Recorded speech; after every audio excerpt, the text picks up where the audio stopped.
ഇന്ന് തന്നെ സബ്സ്ക്രൈബ് ചെയ്യൂ, നിങ്ങളുടെ പ്രിയപ്പെട്ട ഷോസ് കാണൂ. എന്താ തിരുമേനി മുഖം വല്ലാണ്ടിരിക്കുന്നേ? അശുഭ ലക്ഷണങ്ങളാണല്ലോ രാജലക്ഷ്മിയമ്മേ. ഇവിടത്തെ കാറ്റിനിപ്പോഴും മരണഗന്ധം തന്നെയാണ്. ചെമ്പകമംഗലം എന്ന ഈ തറവാട്ടിൽ ഇനിയും മരണങ്ങൾ സംഭവിക്കുമെന്ന ഈശ്വരൻ സൂചന നൽകിയിരിക്കുന്നത്. എനിക്ക് നഷ്ടപ്പെടുത്താൻ വയ്യ. അതുകൊണ്ട് മാത്രം നിനക്ക് ഈ ചെമ്പകമംഗലത്ത് നിൽക്കാം.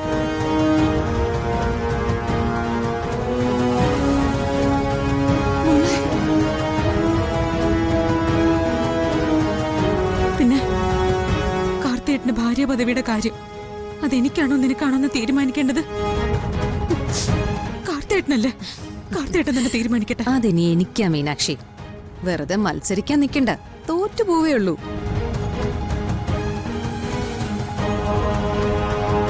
പിന്നെ വെറുതെ ശ്രമിച്ച് പരാജയപ്പെടാവുന്നേ ഉള്ളൂ.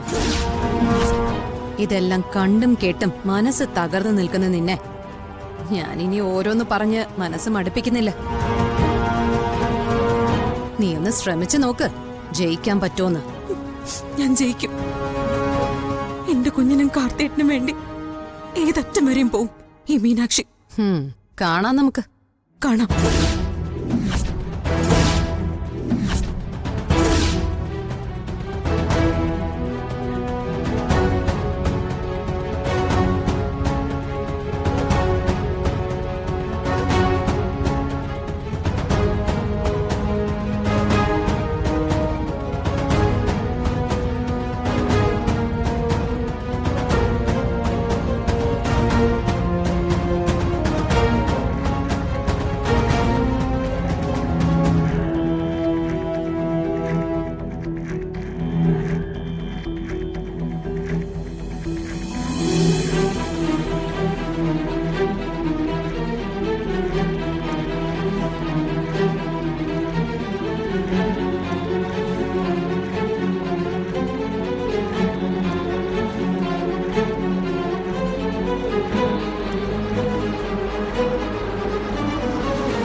ഷൺമുഖൻ എന്താ താമസിച്ചത്? ഞാൻ താമസിച്ചു പോയെന്ന് കരുതി സാവിത്രി വല്ല അബദ്ധവും കാണിച്ചോ?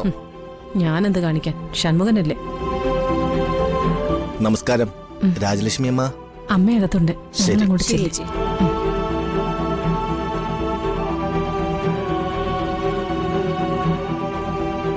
ഷൺമുഖനല്ലേ അല്ലേ ഏറ്റത്? ഞാൻ ഏറ്റതൊക്കെ ഞാൻ നടത്തും. ആദ്യം ഇവിടുത്തെ 41 42 ഒക്കെ കഴിയട്ടെ. ഉടനെ വേണം. ഞാൻ ഫോണിൽ പറഞ്ഞില്ലേ, അമ്മയേക്കാൾ കുഴപ്പക്കാരിയെ ആ മീനാക്ഷി. അവിടെ എത്രയും വേഗം. ഞങ്ങൾ ഇറങ്ങുക. ശരി ശരി. ഇവിടേക്കിങ്ങനെ നിന്ന ആരെങ്കിലുമൊക്കെ ശ്രദ്ധിക്കും. ആദ്യം ഷൺമുഖൻ വന്ന് ഭക്ഷണം കഴിക്കാം. വാ, നമുക്കങ്ങോട്ട് മാറി നിന്ന് സംസാരിക്കാം.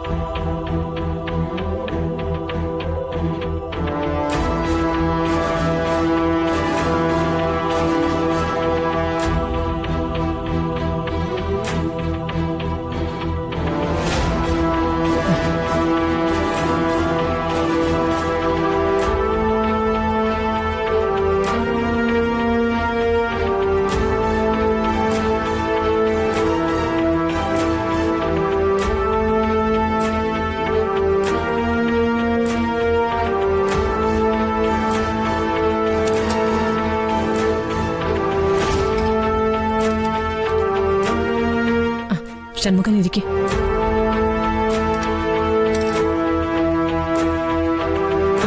ഞാൻ വിളപ്പിക്കോളാം. ശരി.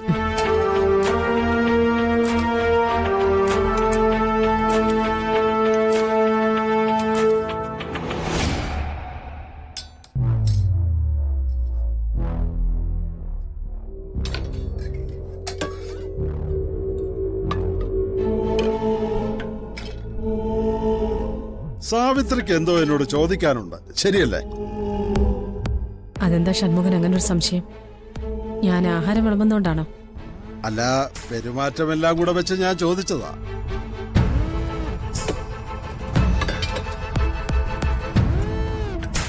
അങ്ങനെയൊന്നുമില്ല. ഷൺമുഖൻ കഴിക്കേ.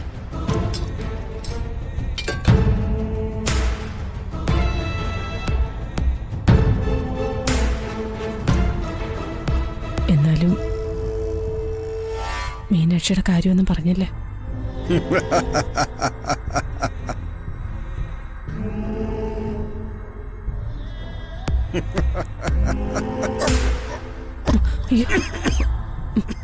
ഈ വെള്ളം കുടിക്ക.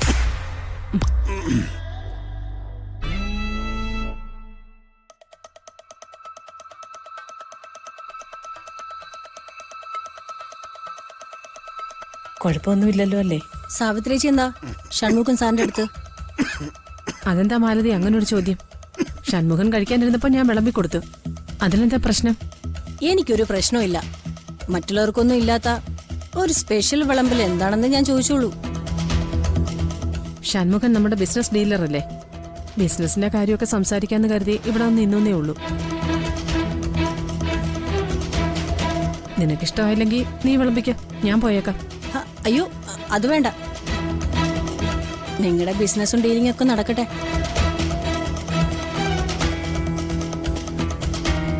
ഞാൻ അമ്മയെ പോയി വിളിച്ചിട്ട് വരാം. ഡീലർ വന്ന കാര്യം അമ്മ അറിഞ്ഞിട്ടുണ്ടാവില്ല.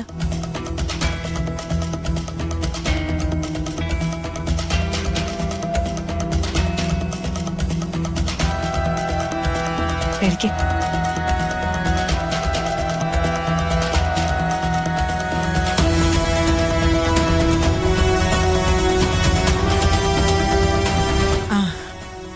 നമസ്കാരം. വരണം തിരുമേനി. എന്താ തിരുമേനി മുഖം വല്ലാണ്ടിരിക്കുന്നേ? അശുഭ ലക്ഷണങ്ങളാണല്ലോ രാജലക്ഷ്മി അമ്മേ. ഇവിടത്തെ കാറ്റിനിപ്പോഴും മരണഗന്ധം തന്നെയാണ്. ചെമ്പകമംഗലം എന്ന ഈ തറവാട്ടിൽ ഇനിയും മരണങ്ങൾ സംഭവിക്കുമെന്ന ഈശ്വരൻ സൂചന നൽകിയിരിക്കുന്നത്. പരിഹാരങ്ങളില്ലാത്ത ധാരാളം അപകടങ്ങൾ ഈ വീട്ടിൽ ഇനിയും ഒളിഞ്ഞിരിപ്പുണ്ട്. അതിൽ നിന്നൊരു മോചനം അത്ര എളുപ്പമല്ല. പരിഹാരം ഇല്ലെന്ന് പറഞ്ഞു കഴിഞ്ഞെങ്കിലും ഞാനൊന്ന് ചോദിച്ചോട്ടെ തിരുമേനി. തലവിധികൾ മാറുന്നവരെങ്കിലും അതൊക്കെ തടഞ്ഞു നിർത്താനാവില്ലേ? മറ്റൊന്നും കൊണ്ടല്ല, ഇനി ഇതുപോലുള്ള ദുർവിധികൾ സഹിക്കാൻ എനിക്കോ എന്റെ മക്കൾക്കോ ആവില്ല. അതുകൊണ്ടാ മകളുടെ ഭർത്താവ്, ഇപ്പൊ എന്റെ ഭർത്താവ് നാട് വിട്ടു പോയിരിക്കുന്നു. ഇനി എന്തൊക്കെ സഹിക്കണം ഞങ്ങള്? അതിനുള്ള മനഃശക്തി ഇല്ല തിരുമേനി. കൺമുന്നിലുള്ള ഏത് ദുരന്തത്തെയും അകറ്റി നിർത്താൻ ഒരേ ഒരു വഴി മാത്രമേ ഉള്ളൂ രാജലക്ഷ്മി അമ്മേ, പ്രാർത്ഥന.